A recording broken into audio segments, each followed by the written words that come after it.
So I know that I've told you a lot about my downsizing process and what's going on with my current house, but I really haven't told you a lot about my new house. And so I kind of wanted to take this opportunity to tell you a little bit about what's going on with the new house. So I think I told you that it's at the beach, so it's beachside and about 2 blocks, but it is a 1968 split level, which has never been my favorite floor plan.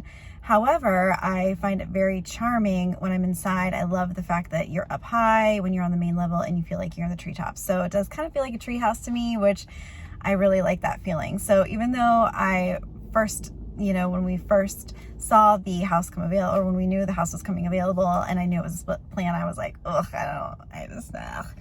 but I really do like it. So I want to preface it by saying that. I mean, I guess I wouldn't buy it if I didn't like it. So maybe that does go without saying, but it's not the oldest house I've ever lived in. I did live in 2 buildings actually in Portland, Maine. My husband owned prior to marriage one was built in 1875 and the other was built in 1920. So I have lived in old buildings before, but the difference between an old building in New England that's built in the 1800s and the early 1900s is that those Victorian houses were made really solidly with, really good materials and plaster walls and hardwood floors and all that stuff. So even though they were old, the materials that they used were rather good. When you talk about a 1968 house, fast forward and to, 100 years and,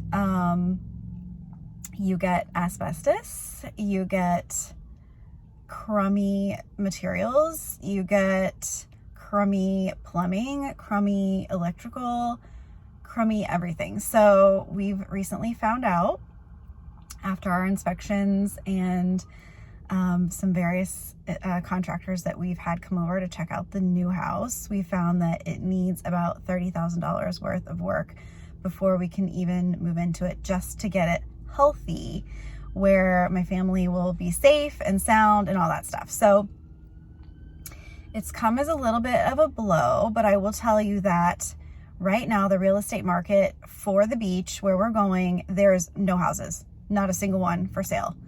And we were lucky that we found this one because my girlfriend is the neighbor. That's how we found out the house was coming on the market. And so we were able to get it under contract before it went on the market to the rest of the world, because right now it's so hot at the beach that everything is creating a bidding war. So I have a girlfriend who just sold her house about a month ago in the same area, and she sold it for $30,000 over asking because there was a bidding war on it in like the first day. So there is not a lot of real estate to be had out there, and there's never going to be any more. So, because they just can't develop. I mean, what's there is there, and that's it. And what's there is 1968 houses. So, it is what it is as far as that's concerned. The house that we're buying, let me just tell you, I love the seller. I love her. I think she's wonderful. We love the house. We want to make a family there. We're not flippers. We're not investors. So it makes her happy. I think that we are going to love the house and make it our own and raise our happy family there. So let me just say that. Also, she knows that there's a lot of work. She's done a lot more to the house than a lot of people would have or could have in her scenario. She's retired. She's on her own. She's a widow. And she has managed to update the kitchen, update the bathrooms.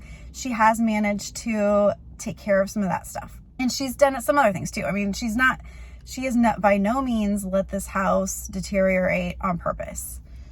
But because of its age and because of the things that were put into it, there's a lot of work to the bones that need to be done. So that's what we're working on now. Getting estimates and figuring out what it's going to cost us and all that stuff so that we can know what we're getting into and whatnot. We are under contract for a very fair price. She is getting calls by her previous realtor that she talked to before the house was on the market or anything like that. She had talked to somebody And that woman knows that we're under contract and is literally stalking her and calling her every day saying she can get more money for the house than what we're under contract for. We all know that's not real because first of all, you have to pay a huge realtor commission on the sale of a house on both sides. 6% is what the going rate is here in Florida, 3% for buyer agent, 3% for seller agent. And we have no realtor, and she is a for sale by owner at this point. So we are not paying realtor fees right now. That will save her about $40,000. So take that off the price. Then consider inspections for somebody else and what they're going to find, which is the exact same things that we found. Not only is there electrical and plumbing and all that stuff, if you decided to forego any of those improvements and move into it the way it is, it still has mold. So it still needs $4,000 worth of mold remediation, even if you don't do any of the systems and get the bones good. So there's that. So anyone else who comes into the house is going to want these inspections. They're going to want her to belly up for the price and all that stuff. They're going to want her to pay for it. And we are not asking her to pay for any of these things right now. So we are going to try to we're trying to get the money to cover the improvements out of the sale of our house, because I'll try to explain this to you like my husband did to me, because it didn't make sense to me at first either. I'm like, well, if the price of the house was lower, then we could, no, that's not how it works. So when you're talking about selling a house versus buying one, you're talking about monthly payment versus cash. So if we are able to sell our house for a nice cash profit, that's actual cash that we can use for the improvements on the new house.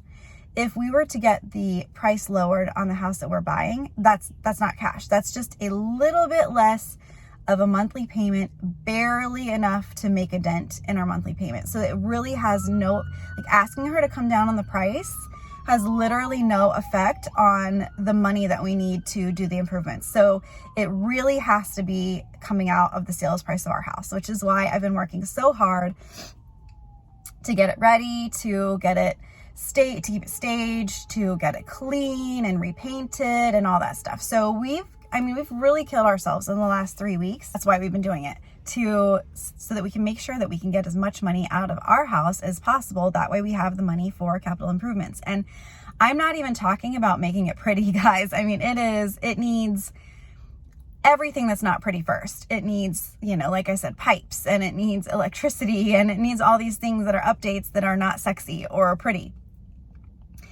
And then it needs the pretty stuff too. I mean, in order for me to be happy, now you've seen my house, you've seen my home tour, like in order for me to be happy, it needs to be, I need to custom design it. I need to start from scratch. We're going down to the studs in the first floor of the new house so that we can rearrange walls the way we want them. We have to move a support beam. I mean, we have a lot of work to make it pretty also. And this is a really hot market, so we'll just have to see like what happens. I mean, my house is priced. There are comps for my house that are selling for the same amount or more. There are comps for my house that have sold for $100,000 less than we're asking. But those didn't have any improvements. We have new roof, we have new HVAC, we have new flooring, we have new remodeled bathrooms, everything has been redone, the entire house from top to bottom. And so we're hoping that we'll get an offer from someone who's a good buyer, who sees the value in having a turnkey house, not having to do any work. So we'll just have to see what happens, but I wanted to give you the update on that house. And then today is the appraisal, so that could change everything. I mean, the thing it is, friends, is that we are financing the purchase of this new house, and it is contingent upon selling our house. So we have to sell our house first before we can buy the new one. It's in our contract. If for some reason that doesn't happen, then we can't execute the sale. We can't go through with it. We have to stop what we're doing and be very sorry that we sold all of our things and moved all our things. But you got to put out into the universe what you want, guys. And what I want is the beach house, smaller beach house. So I'm putting it out into the universe no matter what, that this is what we want, and there's no going back from it. So today is the appraisal and for the new house.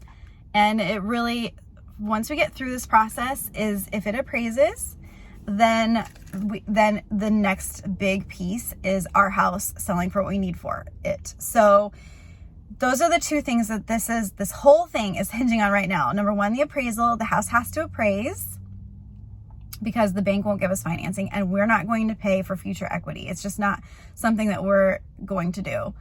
So the house has to appraise, and then our house has to sell for enough money, enough cash for us to redo the new house. So keep the good vibes coming for me, friends, because I'm going to really need it. I'm really excited, but I'm also nervous. I've lost like 9 pounds, like cleaning and like just from nerves. So, I mean, that's a nice side effect, I guess, but, you know, it's a really nerve-wracking process, which is why I'm sharing it with you, because this is kind of the nitty-gritty that you don't see when you're buying a house, and especially downsizing, that I thought it'd be interesting to share it, and I hope it helps you out. So you know you're not alone if you're going through the same thing. And I will check back with you, like once we get the appraisal and we figure out what that's going to come in at, I will check back with you and let you know how all that goes. And then at some point I'll be walking you through the new house and giving you the new house before tour so that you can see what we're working with, what we're starting with, what we're going from, and what we're going to. Because I think a lot of you will be shocked and interested to see what this, you know, what the new house looks like. So please, thank you for watching, and please check back. My plan is to post these once a week at least. So please check back and subscribe to my channel and hit the little bell, the little notification bell, so that you don't miss any of the new posts, and I'll check back with you very soon. Thank you so much for watching. Have a great day.